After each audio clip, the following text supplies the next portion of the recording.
What is going on, everybody? My name is Conor and Shaun. Welcome to the week of Movie Mondays. This is the Here's for Here podcast. We are back again talking all the week's movie news, entertainment news, and just generally having a bit of a chit chat about everything to do with film.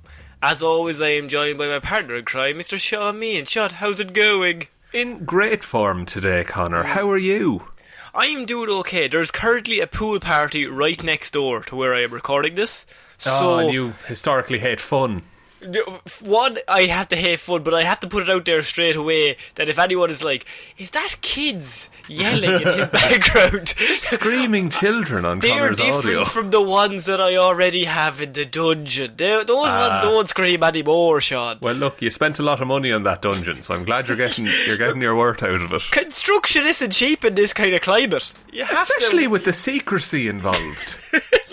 You have to keep hiring and firing construction workers so they never find out what you're doing. You have to keep killing construction workers. Okay, look, let's not get it. I was going to say let's not get out of hand, but I am in this scenario kidnapping and dungeoning children, so I think it's already gone too far. It's already gone too far. We should probably move on.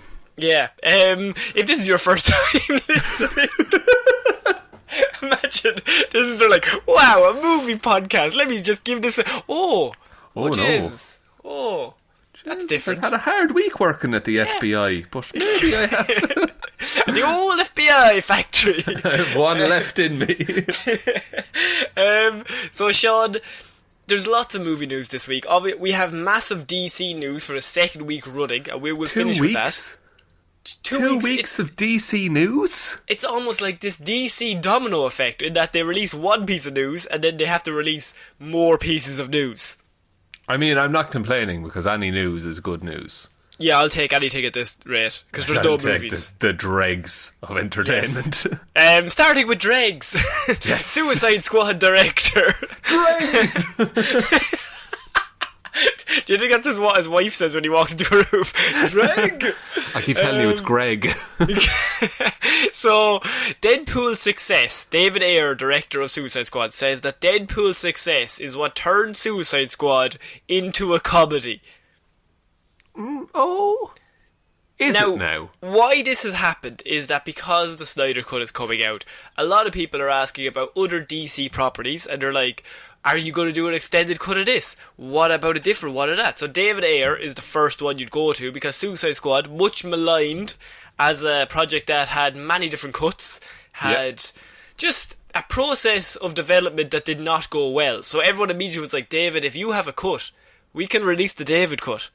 We'll sort that out for you now. the big fucking drag cut they said to him. But he now says, one, that in terms of the cut, he's got lots of footage, and he could release it if it's there, but it's kind of loose, like I could release it, you don't know. I don't know if it has the same fanfare as Release the Snyder Cut. No, Release the Ayer Cut doesn't have it's not hashtagable enough. No. And so, during this interview, someone asked him, like, what went wrong with the Suicide Squad movie?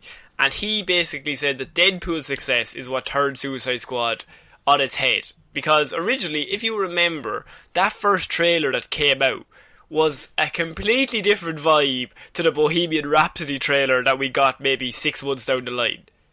Yeah, it was much more in line with what the DC universe was at that point, which was, for better or worse, it was dark and gritty. Dark and gritty, what people want. What people want out of any movie. But to have such a radical tone shift that late in the game, like it was the final trailer was the Bohemian Rhapsody one, wasn't it? Yeah, it was. I think it was. The movie came out in August. I think the Bohemian Rhapsody came out in maybe May. Yeah, but that January, February, that trailer was a much different tone. That was the Comic-Con trailer. That was really serious. And if that's the one that that David Ayer signed off on, clearly he thought, that gets across what I think this movie is, what I want this movie to be. So I'm all the footage is still there. Presumably he filmed everything he wanted and then cut that into the trailer. Well, as we've said in terms of Suicide Squad, there are 3 different cuts of that movie. Somewhere around the world. There's 2 different studio cuts, and then David Ayer said he's done his own cut. So there's 3 cuts of the movie lying out there. It depends on what shots you put in, what type of music you put in the background. But if he originally shot it as dark and gritty, the movie we got was kind of like a mixture of everything and pleasing nobody. And it's interesting, the timeline, because I think this actually matches up. Now, sometimes David Ayer can come out. He did say fuck Marvel at the press premiere of Suicide Squad. It's like, yeah, come on, man. Like, that's not a great look, because I think Civil War had already come out. I'm like, pick your battles. But he says a lot of stuff, so it's hard to kind of dilute the stuff that is true and isn't, and stuff that he's just saying to big himself up. But this logistically does work in terms of they release the serious cut of the trailer, then Deadpool comes out in February, and then in May the Bohemian Rhapsody trailer comes out. Yeah, that does give enough time for a studio reshuffle to happen. And it also gives Deadpool enough money to break $1 billion, and for them to go, what the fuck are we doing? If Deadpool's making $1 billion off like a $50 budget. See, why at that point wouldn't they... I guess a lot of it was filmed already with this in mind, but surely the success of that, they could say, oh, what if we make an R-rated Suicide Squad? Because I don't think Suicide Squad had received a rating at that point. All people had seen was the darkness. They hadn't actually seen, as you said, like an actual rating. Like, there was no side if it was going to be curses and murders and whatever. Like... But you can even see it in the final cut in terms of just what's there is clearly several things at once. Yeah, like we've said before, like Killer Croc in that. First of all, he does nothing, but also he's from a different movie. Yeah, in terms of the tone and how everything else is worked around it. But I don't think Deadpool is the only reason that Suicide Squad is the way it is. And I think there's another second reason that we're not commenting on, and that is the movie that came out maybe 3 weeks after Deadpool, and that was The Hood of Justice, Batman v Superman, which was meant to be their dark and gritty. So they released Batman vs Superman, and Deadpool comes out, and so then Batman vs Superman, dark and gritty, is panned or loved, depending on who you are. Like, you're allowed to have your opinions. Look, what can you do? It's the greatest movie ever. If you might be wrong, you might be right. You're definitely wrong, but it's the greatest movie ever, or it's terrible. And lots of people thought it was not very good. And then Deadpool is universally loved as just a movie that's dumb and just fun and doesn't take itself too seriously.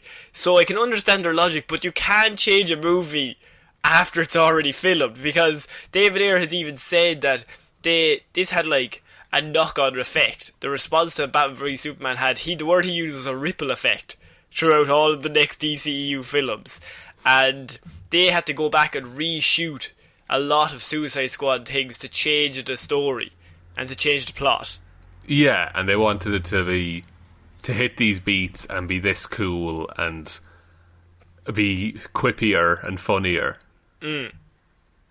Which, as a director, that must really fuck you off a little bit. Because you wrote the script. He probably wrote the script. I'm not saying David Ayer is like the best scriptwriter in the world, but if someone says to you, we would like a dark and gritty Suicide Squad, you go, great. And you write them a dark and gritty Suicide Squad, and then they go halfway, you've already filmed and they're like, we want a fun Suicide Squad. We want quips. We want what you've done. We don't want what you've done. Yeah, we wanted that last year, but now Deadpool has made lots of money, and we want money. Look, people love comedy. People love comedy, and be, like, self-aware. Is Ryan Reynolds free? What's he up to? Could we not just get Ryan Reynolds in? He'd be a good Green Lantern, wouldn't he? He would! Is that a good cast? I think we've done it again. They like forget. They're like, oh yeah, we already fucking did that. Shit. Shit. Fuck. Okay. First of all, I feel bad for David Ayer in this, because now that Snyder Cut is happening, I think he's going to hear this question for the rest of his goddamn life. Yes. Same with Josh Trank.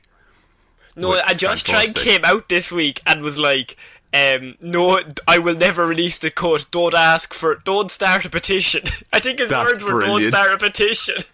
Which is hilarious because, like, as we mentioned last week, this whole Snyder Cut thing is going to have a knock-on effect of all of these movies that have all been plagued by development hell, that they're just kind of all the people who like these characters, and I can understand it. Like, there's been lots of bad Batman movies, but I don't want them to remake Batman vs. Robin and recut it. You just Batman kind of have versus to. Robin. Sorry, not Batman vs. Robin. Batman and Robin. I mean, that's a clear winner in that, isn't there? Chris O'Donnell would be killed, dead. Absolutely. Go back to Hawaii, or what's he in? What's his show? I have no idea. I didn't know Chris O'Donnell did anything else. No, is he not? It's not for Hawaii 5-0. Is he in Hawaii 5-0? Someone tell me that. He could be a Hawaii 5-0 kind of guy. Tweet us. I don't know what he's in. One of those detective shows.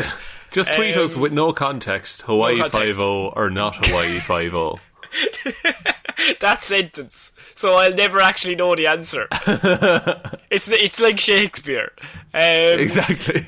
So, Sean, I just wanted to bring this up because we ended last week with the Snyder Cut, so I thought it was important to start this week to show that this, as they said, the ripple effect of Deadpool and Batman vs Superman, but this Snyder Cut re-release is going to have a ripple effect for all of the DCEU and basically every movie anyone ever wanted to like but didn't.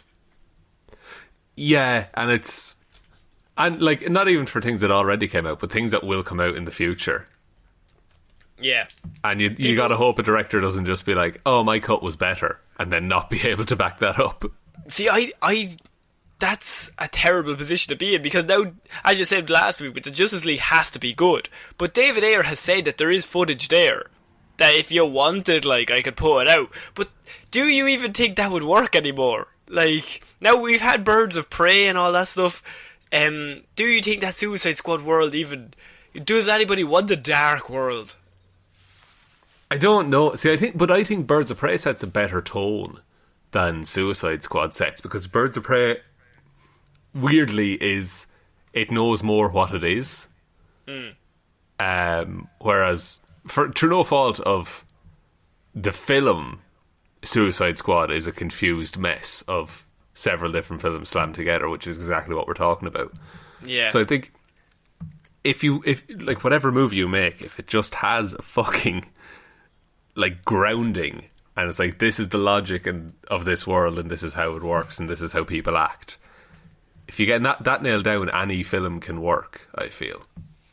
Yeah, I think so. So I wanted to bring this up just in regards to it's interesting to see where this all leads to in terms of knock-on effect to any other different movies. So what I wanted to do was I wanted to follow up that story that I thought would lead to some discussion, to a story that I'm trying to annoy you with, but also at the same time has some positives. Interesting. A good blend.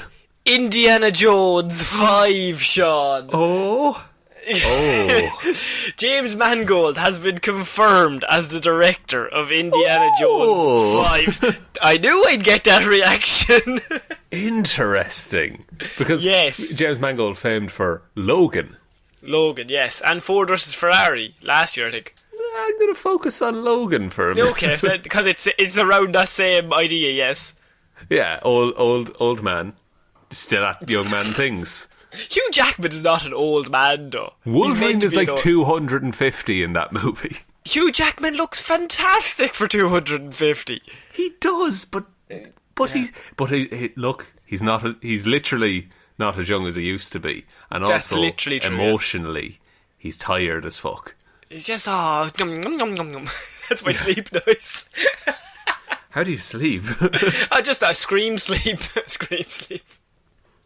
I like James Mangold, though. I think he's a very good director, and I feel like he's of an age where I feel he really liked Indiana Jones. Like, I think he's a fan of it.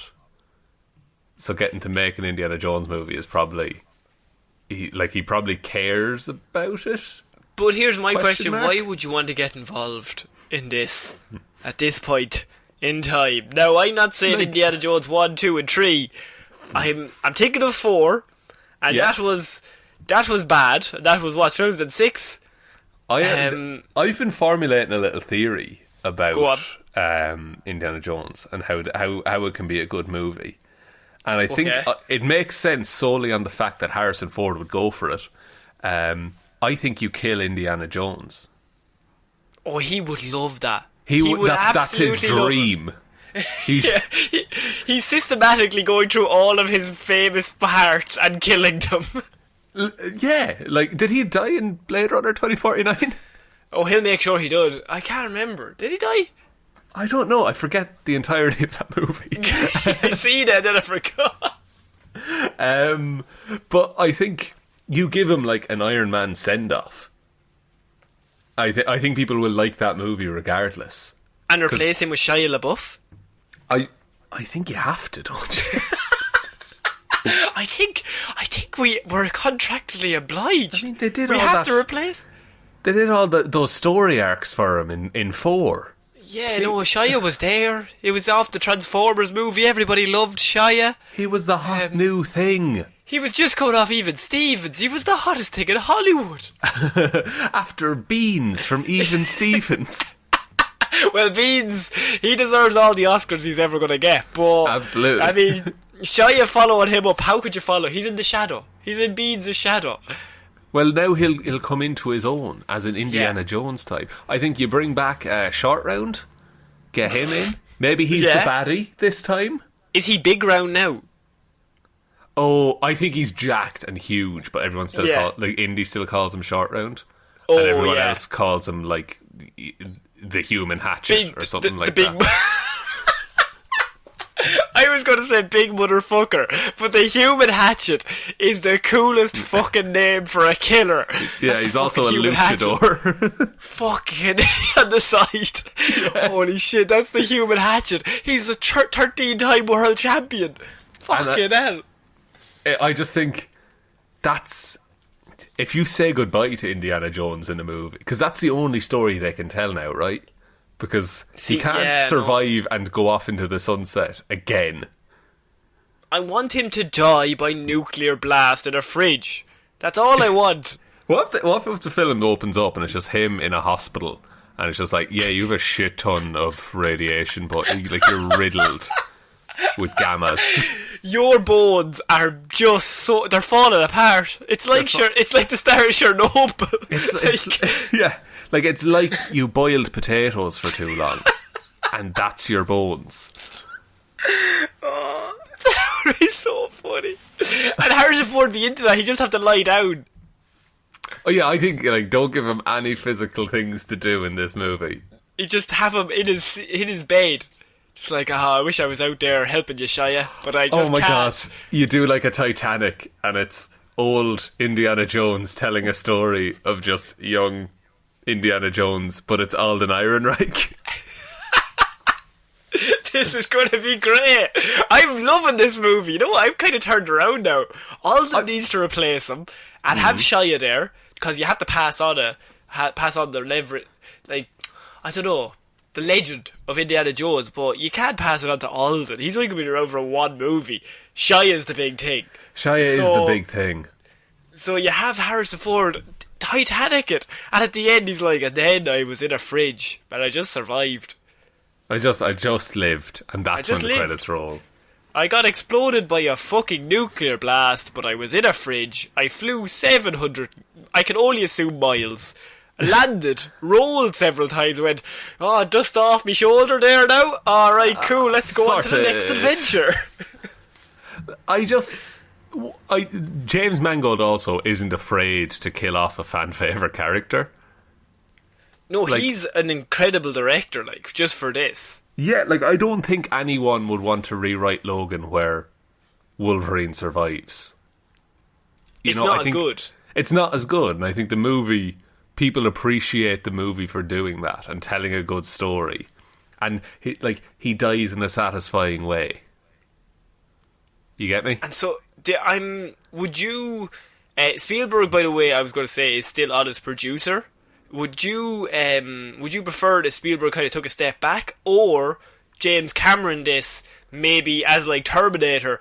Is it possible for these very famous directors, they've got world famous fans all around the place, would is it possible for them to maybe go, you know what, James, you take it? Because the director of Deadpool was the director of Terminator, but he didn't get a say. Yeah, that's true. I think... I think if you could... I've been thinking about this recently as well. I've been thinking about a lot of things recently. Yeah. I think if you can sell something to James Cameron or Steven Spielberg, then you can do whatever you want. Because you just need to be able to justify it. I think they have such a, like... not gravitas even, but they have so much clout in the film production world that people are intimidated when they try and tell them ideas or talk to them about it.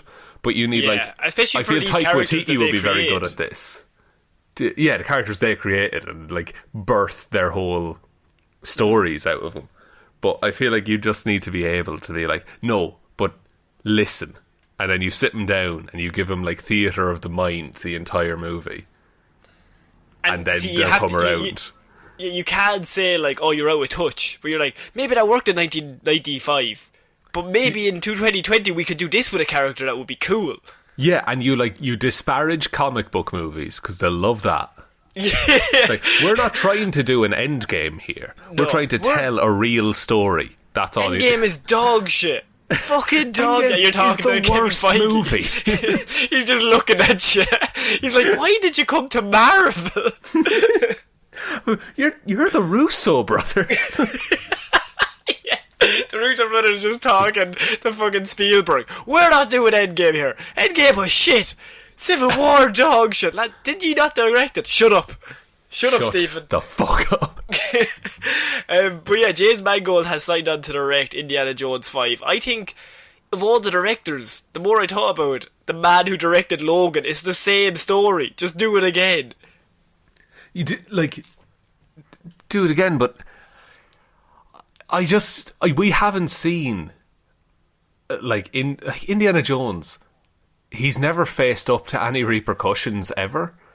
No, and even when he was, like, say 60, there was never a time where it seemed like he was going to lose in a fight. Yeah, I think that, like, the opening scene of this movie, not to just do Logan again, but I think he needs to be doing something and have his ass handed to him. But see, but we've talked about Indiana Jones' biggest fight technique is to get punched until the other guy loses. I know, but that's I don't finally... think Indiana Jones, if one punch might kill the man. Like, he's got a... I think... Okay, say we're working off the idea that this is the death of Indiana Jones. I think the entire film has to be him coming to terms with the fact that he's not who he used to be. And that's okay. And that's okay, because everything he's done has, like... He's done so much good. He's also done he's killed a lot of men. Oh, a lot of men. A lot of men with, like, helicopter blades and just whips. Yeah, but he needs to be, like... It might be one last adventure kind of a thing. It might be him trying to right a wrong. But he needs to be... by the end of it, he needs to be, like, content to go. And Harrison Ford can do it. Like, I know Force Awakens was, say, what, 2015? That's 5 years ago now, so he's 5 years older. But at the same time, that movie showed me... I just thought he was checked out for, like, the last 20 years, which he has been. But he came back and he's, like, the best part of that movie, by a country mile. All the charm and all the charisma is there. I'm just like, just do it one more time, and then you're out, Harrison. Exactly. Like, people forget, he's a great actor. Yeah, he just didn't care. He didn't give a shit. Because he was being put in shit for so long. Yeah. But what you could do, actually, is you could get Marion, is that her name? Oh, the love interest, yeah. From Raiders and Last Crusade. And Temple of Doom, or fucking Shia LaBeouf one, whatever that's called. Yeah. And maybe they go off and they, like... I don't know, they do one more adventure. And then they both die. Kill everyone. Short Round murders everyone. The human hatchet. The human hatchet murders everyone. He beats him to death with a sledgehammer. Everyone's real confused. Stone Cold Stunners everyone. Jeez, he's some fucking luchador. Fucking look at him go.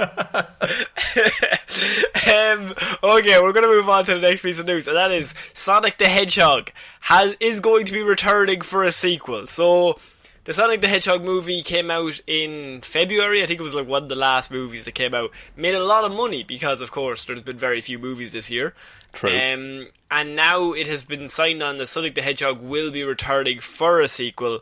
Is this a good or a bad idea, Sean?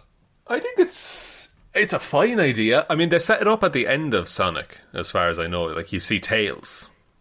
So I guess you just do the entire plot of Sonic 2. I mean, it was a success. You've seen the movie. I actually haven't seen Sonic the Hedgehog. So, Sean, how did it hold up in terms of a movie? Because it did look very weird before they did the re-edits, but I heard it held up quite well in the finished product. It's like, it's not quite Detective Pikachu, but like, not to say Detective Pikachu is the best movie ever, but as a video game movie goes, it's solid, you know? Yeah, video game movies are normally not great.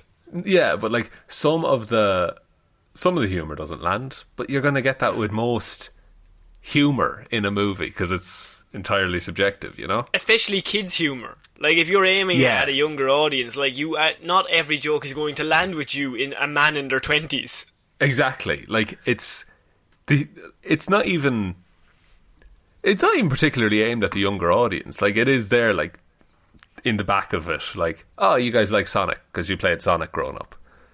There's elements of that, you know? And Jim Carrey's in it, and he's apparently very good. Yeah, he's amazing. He doesn't give a shit. Yeah. And Jim Carrey's always, when he's let loose. Yeah, when he's let loose, you can just roll the camera and you'll get gold always. Yeah, and so they've signed them on for a sequel. And if you said like Tails was at the end of the first one, I think the best way you can do it now is a team-up movie. So you have Ben Schwartz doing the voice of Sonic. Who did the voice of Tails, do you know?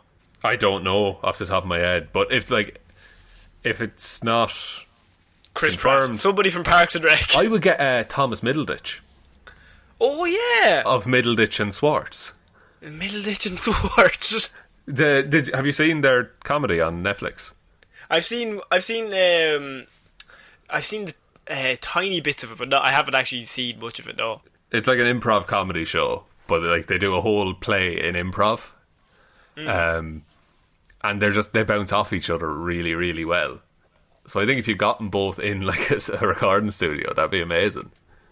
And I think Sonic the Hedgehog, I mean, this is also very interesting because in the current climate, this is a movie you can do from home.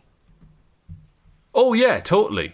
Like, you know, apart from the James Marsden stuff. Yeah, but if you do all the designs of Sonic moving, Sonic doing this, Sonic doing that, that takes, even if you get all of that done, then you just shoot the movie, just like normal. Actually, that's very true. I heard there's a series on YouTube, it's called VFX Artists React, and they just go through all the VFX in movies. But they raised a really good point in that, like, Endgame is essentially an animated movie with human heads pasted on it for most of it. Yeah, it's all green screen. Yeah, so you can do a lot of the pre-work for this kind of stuff. As you say, like, you can get the models, you can get the scripts, you can get the storyboards if you want, and have like a general idea of where it's going to go. And look, I mean, if maybe the world is Detective Pikachu getting a sequel. Actually, I think so. I think it made enough money to warrant one. Yeah. I don't know where those movies. I think those movies are going to get more and more popular as you get like a very famous star and you get a character from the 90s from a famous project and you just put them out with a cool animated thing and kind of reintroduce them to a new audience. Yeah. Like, you could do... Would you do Mario again? No, just re-release the 80s movie. Just re-release it again. Just like badly crop it to widescreen and put it out. Say nothing. No, leave it. Leave it in 4:3. I want everyone to just be like, what the fuck is going on? Like, I'm trying to think. There is. I think they are getting better at comic book movies. If that makes any sense at all. Not comic books, sorry. What are we talking about? Video game movies. Yeah. Well, look, Doom was the start of this renaissance of video game movies. That is true. It's only gone up since Doom. Well, no, down. Down is... Down, I'm afraid, sorry. Because I think with those older characters is that they're simple enough. Like, they had to be simple because they had to fit on a fucking cartridge. So they're simple enough that you can kind of drop them in any situation, and if you write it well, they'll make sense. Yeah. No, I just read that and I was like, good for those guys, because I can remember like the backlash after the first trailer. Yeah. If I told you, this is going to get a sequel, like, that first trailer was so bad that everyone was going like, nobody's going to see this. This is just really fucking weird. But they worked night and day for basically 6 months straight, and this is like their reward. And they went out of business. Everybody lost their jobs. It's just a case of literally they worked night and day just to get this. They've gotten more work just by being so good. Yeah, and to their credit, the Tails model looks class. Yeah, because I don't think they were going to mess that up. No, I think they focus grouped the shit out of that before they even attempted it. And we're going to move on, Sean, to something else, by the way, that might look bad, but could look good, and is also a carry-on of something that's already happened. Because Ryan Gosling is to star in a modern version of The Wolfman. Oh, wait, is this Dark Universe? What? Did someone say The Invisible Man? Did someone say The Invisible Man? Invisible Man? Invisible Man? He has a bit of success last year with The Invisible Man, and you know what success breeds? More dark movies of characters from the 40s and before that are just horror-based. That's The Wolfman. You get a character in... Ryan Gosling is the star. Variety has reported this, and he's set to star in The Wolfman, which will be the 1941 horror that starred Lon Chaney Jr. This is a remake of the 1941 classic. Of course. The movie was key in shaping the modern depiction of werewolves, and has been a key reference point to the horror since its release. All true statements. All statements that are sentences. A Wolfman movie. That's a difficult effect to nail. And if you miss the mark, you fucking missed the mark on that. I mean, Buffy the Vampire Slayer did it. So did it look any good in the early 2000s? It was late 90s as well. Oh, God. Take a few years off. I wouldn't say good. I would say there's a scene where Seth Green, he's a man, and then as he's turning into a wolf, he shakes, and then the camera... Now, I'm not saying they cut the camera to get him to go to makeup, but as he's shaking, and then it comes back and he's a wolf. I think the only good werewolf transformation scene is in Teen Wolf. Okay, I haven't seen Teen Wolf. Oh, dude, it's really good. He plays basketball. And what's the transformation scene in that? Oh, he's in the bathroom and he's turned into a werewolf and he's losing his shit. And and his dad is knocking on the door being like, what's going on in there? And then, what is going on? Are you doing things? Well, then, I bet there was a great joke. Well, Michael J. Fox, he's covered in hair now, and so he opens the door, and then his dad is also just covered in hair. That Michael J. Fox was doing that, I think, just before Back to the Future. They had to take him off that to do Back to the Future. Did they? Yeah, I think that was around the... I think is that 1984? Around then? You know me in movie dates. I'm no Yeah, help. see, I think it's 84. I know nothing about that, but so that could all be wrong. So as of now, no director is currently attached. However, it's understood that the movie will be set in present times, like The Invisible Man. Okay, so it's another case of they're doing it in a new way. Invisible Man was loosely based in science. Have you seen loosely. Loosely is a word. Do you care if I spoil some of Invisible Man? Don't you go ahead. I mean, I'm not the only one listening to this, but go ahead. Spoilers for Invisible Man, everyone. So the man who becomes Invisible Man he owns an optics company. So it's like it's a suit that he puts on, and then he's invisible because it bends light around him in the right way. Whereas a Wolfman, Ryan Gosling owns a werewolf company that makes werewolf suits. Good, interesting. And he puts that on and becomes a werewolf. It's very popular around Halloween. Rest of the year, low business. See, have we gotten past the point of like, it's an experimental technique? Okay, this is going to be it. Ryan Gosling has lost his hearing, and they've managed to isolate like something about a wolf's DNA means that they can have super hearing, so they try to give that to him, and it turns him into a wolfman. You know what? That could probably be it. It's dumb enough that they'll probably do it, right? Yeah, because it's part of Universal's like catalogue of horror monsters that they're trying to bring back for the dark universe that's not connected but is connected. Might be connected. Might be connected, we don't know, it depends. But this is all started by Tom Cruise's The Mummy from a few years ago. This is like their soft reboot of that, because they were going to go all in, then they backed out. And then The Invisible Man made a lot of money on like a $10 million budget, because they were only shooting one woman, but there's two people in the scene. Yeah.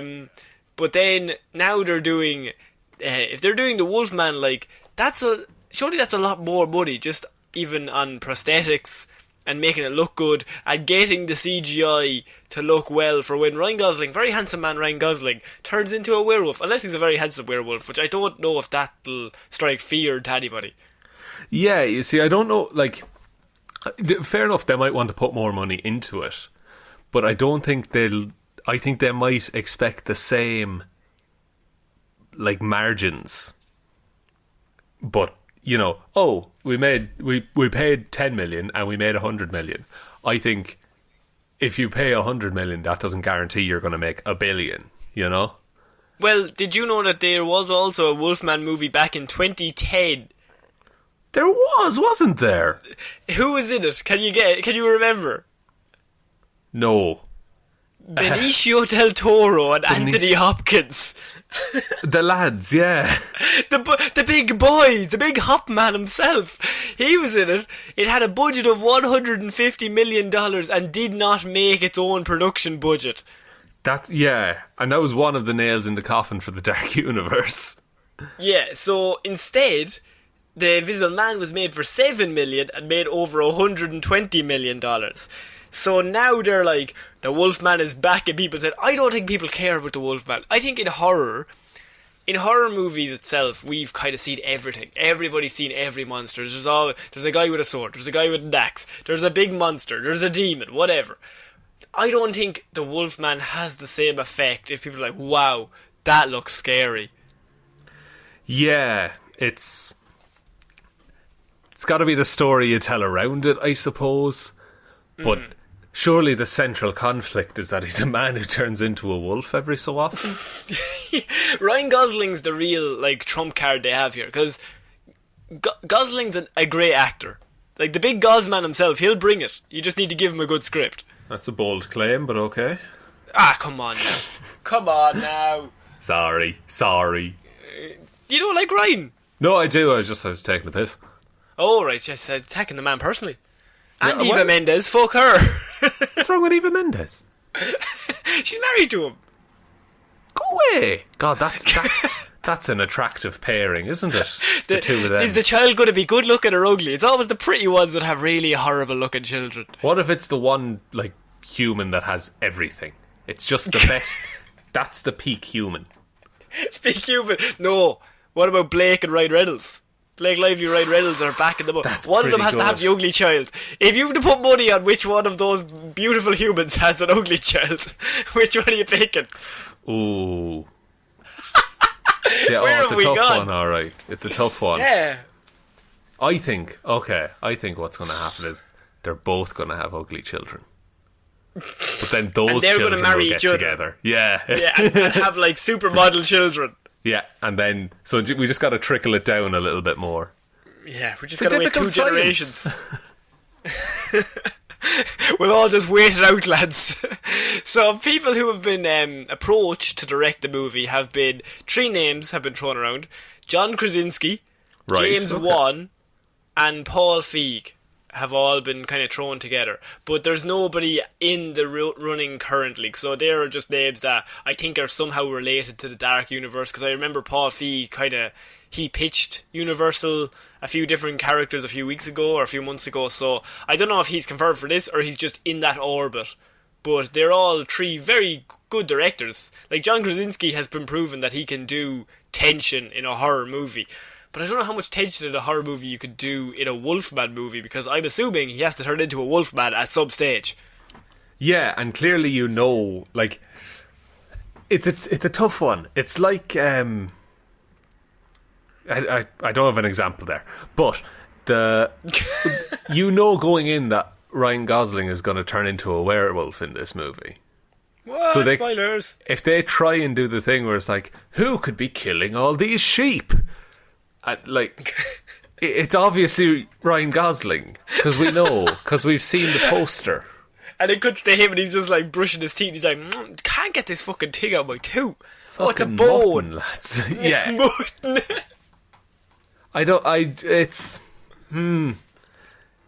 You have to be real clever with how you write this. This isn't the one I would have gone for.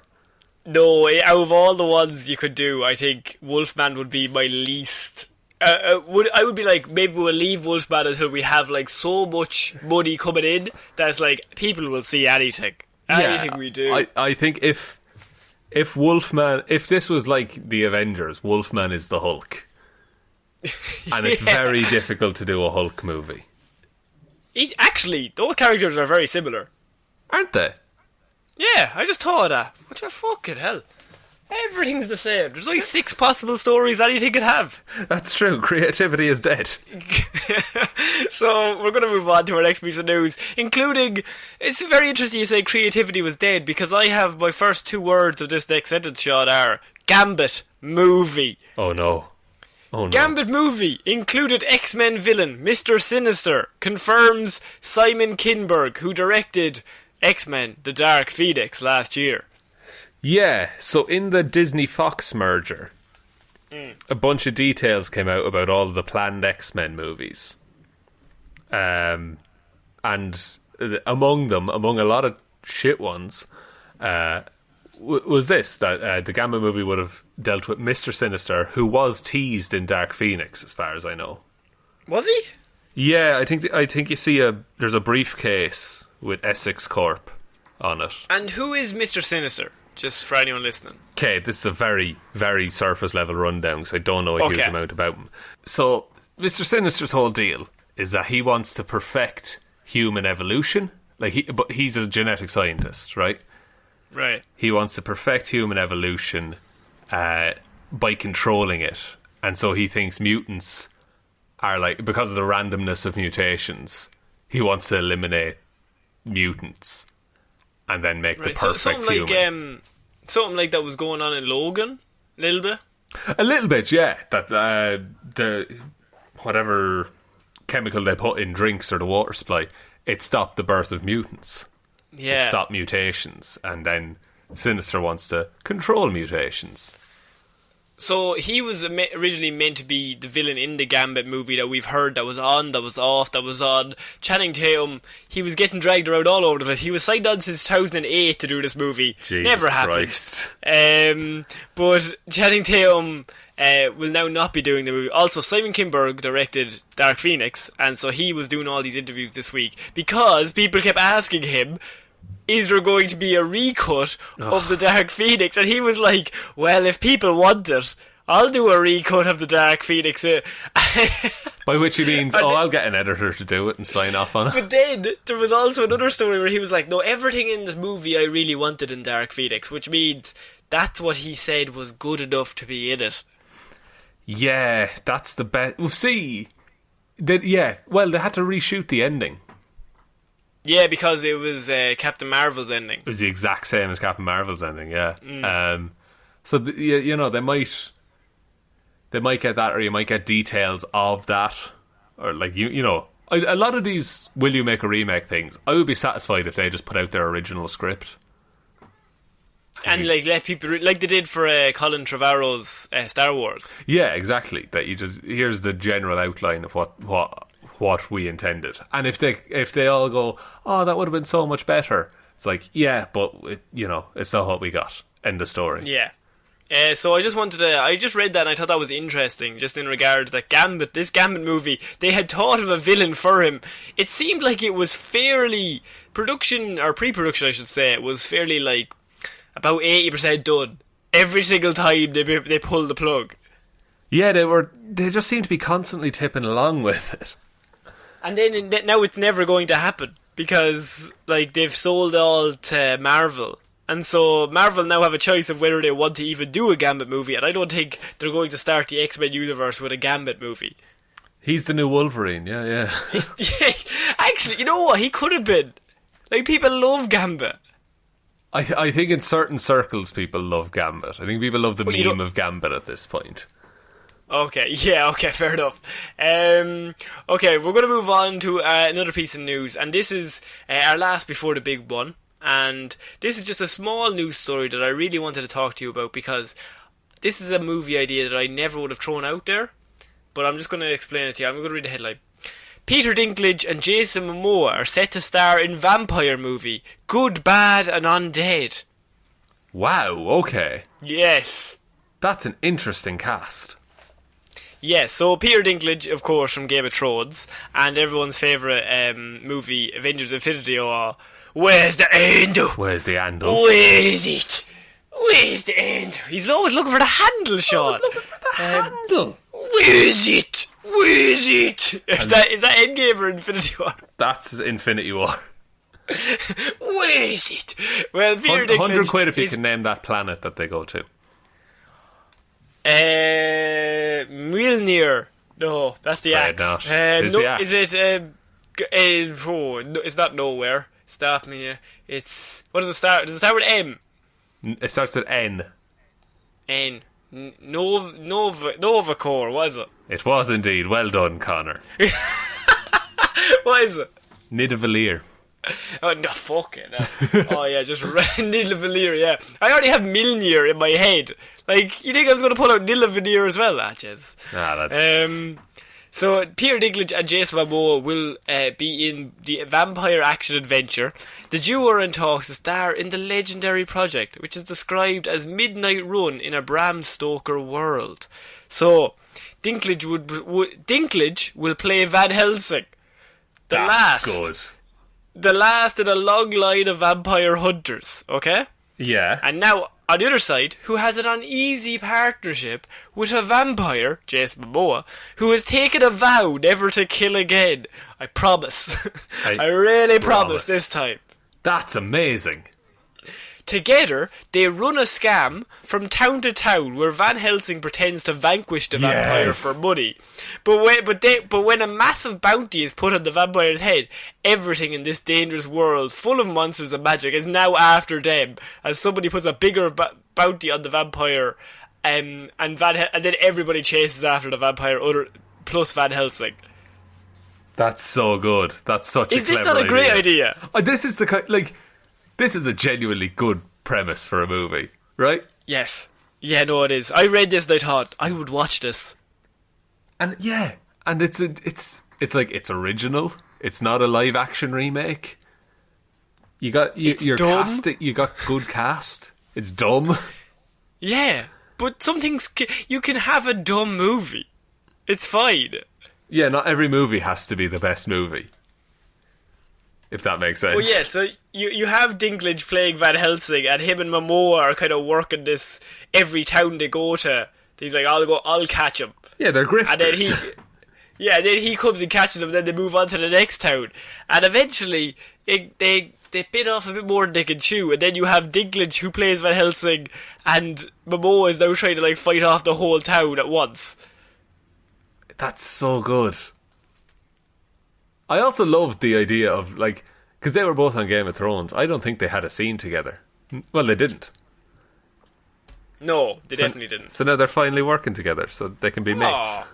They can be made. And Momoa, you know what? The more I thought about it, Momoa as a vampire. That's going to be amazing.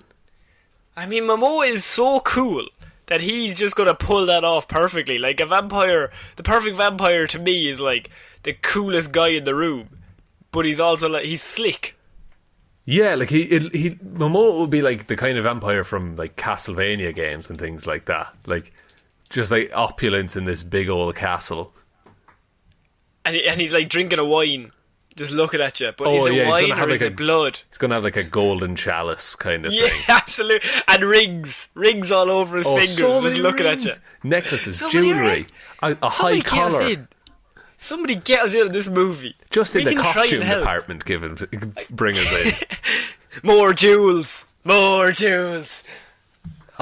can't wait to see have the midriff open. Have the midriff open, but only for Dinklage. He's wearing a big long cloak. It's black on the outside, red on the inside. Momoa, you wear a hoodie. Dinklage, I want you. Long cloak. Midriff open. That's what I want, Dinklage. Rings. Rings, Dinklage. Okay, so we are ending Movie Mondays this week, Sean, with our big news, and that is involving Mr. Henry Cavill. He is in talks to return as Superman in the DCEU. Now, interesting. Back in November, Henry Cavill talked about his hopes that he would play Superman again. And if anyone remembers this, I think we probably talked about it. He said, I've not given up on the role. There's a lot I have to give to Superman yet. And there's lots of character development I want to get into. And I want to reflect the comic books. That's important to me. There's a lot of justice to be done for Superman. The status is, you will see. Now that you will see was very important because Ben Affleck had already dropped out. Yeah. And then you got a you'll see from Henry Cavill. And so everyone assumed back to back they had lost the two of them. But now Henry Cavill is in talks to return as Superman in this DCEU. Okay, I'm excited to hear that. I fully thought he was out forever. I actually. I think he's a great Superman. He's just written very just sad. He's been hard done by. In these movies, Superman's meant to be all about hope, but Superman is miserable in a lot of these films. And you can have a miserable Superman, but he can't just spend every movie. If the movie's also dark and gritty, Superman can't also just be dark and gritty. Dark and gritty doesn't work for Superman, really. Yeah, my favourite Henry Cavill Superman scene is, it's a very start of Man of Steel when they're in the bar. Yes. And he's just working in a bar and some dude is giving him hassle and a dude goes to push him and he just doesn't budge. Yeah. Just more of that Superman. He's unstoppable, but he's not out for the fight. No, he never looks for it. No, it's just he'll end it if it starts. And we've talked about this and I can understand why he stepped away because this whole world, we've talked in regard that if Captain America can work, and people love Captain America, there's no way that Superman shouldn't work. Exactly. Superman in the comic books has worked for years. And people do say that they find him boring or whatever. But Captain America had the exact same thing. People found him boring. And he didn't even have the clout that Superman has. Or the backing of all those years. And then you have Henry Cavill, who, perfectly cast, he's an absolute shithouse. He's built like an absolute tank, and also looks amazing in the suit. And is also he's a big nerd. He's just a big nerd. Now, is he a good actor? But I think that he is. The Witcher has kind of showed that he's not bad. I used to think he was a bad actor, and he also had bad scripts. But I think nobody could have made Superman fun in those movies, or even likeable, really. No, you couldn't. No matter who you put in that role. Actually, I think that anyone else you put in that role, I think is worse than Henry Cavill is. Interesting, because he was so well cast. Yeah, because he's sad a lot. He has to do a lot of face acting, and like you said, with The Witcher, he is very good at just saying a lot with a look. Because The Witcher doesn't talk that much. Not in the show, anyway. Yeah, because he doesn't talk in the games either. Yeah, and in the show, Cavill gave an interview and he was just I think the writers decided, he wouldn't like it wouldn't be right for the character to just be chatty and jokey. And he does have conversations with people, but because he's he doesn't age and whatever. He's been through it all so many times. He's weary. He's weary. He'd just reply with a grunt if that would do. And Superman.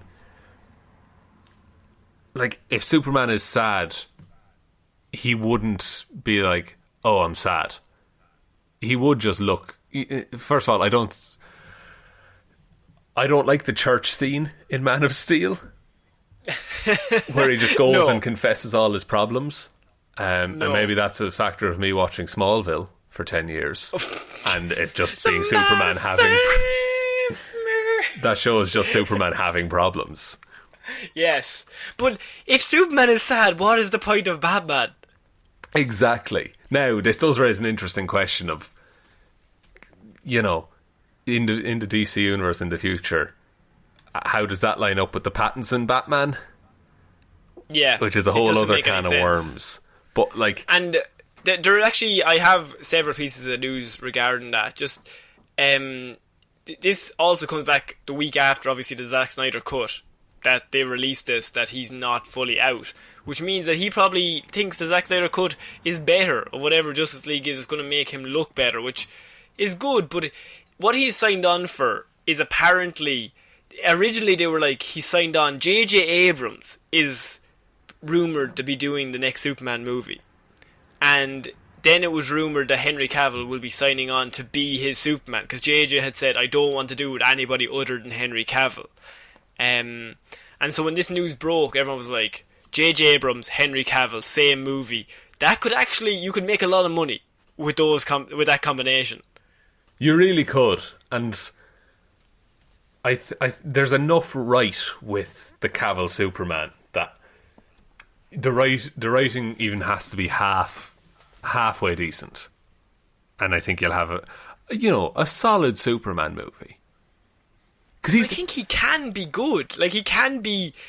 I mean, we're all saying he can't be sad, but Superman can be sad. But he's meant to, as you said, hope is the big thing. The S stands for hope on his chest. Yeah, he's not meant to preach about it, but he just kind of does the right thing. He tries to do the right thing all the time. Yeah. He's Captain America. He's Captain America, and look how good those stories turned out. Also, when you're picking from the infinite pool of comic book stories, don't pick Death of Superman as the first one. Don't pick these groundbreaking landmark events in the character's history to be the first movie. I also don't think we need an origin, because if it is Cavill, we have Man of Steel. That's his origin. That's fine. But just tell a Superman story that really, literally, already exists. And I completely agree. And so now that's interesting that's how you would do an actual movie with Henry Cavill. But there is another side to this, and that is that they are now saying he might be doing a movie, but he might actually just become the DCEU's Hulk, is how they've described it. And by that they mean he will make appearances in other people's movies, but he won't have his own movie. So say Shazam 2, he appeared at the end of Shazam 1, although that wasn't really Henry Cavill. But he's at the end of Shazam 1. He will appear in Shazam 2. He could appear in Black Adam. He could appear in other people's movies rather than have his own solo movie. Do you think that's a better way to go with this character? I'm not sure, because if he does, then what's stopping him from just solving all the problems in that person's movie? Yeah, actually, he's like the nuclear option at all times. Batman's oh, I'm really struggling with the Joker. Better get Superman in. Yeah, and that's a classic problem that writers have with Superman, is that he is too powerful a lot of the time. But given the power set that we've seen in the movies, it's a lot more limited than the comics. I get in Justice League, he was faster than the Flash and stronger than anyone. But we've always said, if you then create a threat that isn't enough for, that's what makes it an interesting story. When Superman has to think, when he needs to outsmart someone, that's when it's a really interesting story.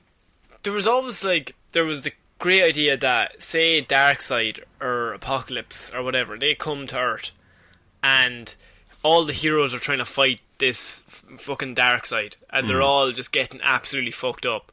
And Superman's like, I'll do this. I'll turn up, I'll do this. So he drops in and he starts fighting Darkseid, but Darkseid is using actual fighting techniques, whereas Superman is just like, he's never had to learn to fight, because he's Superman. So every fight he just goes in, he just like punches and wins, or they don't hurt him. But Darkseid does hurt him.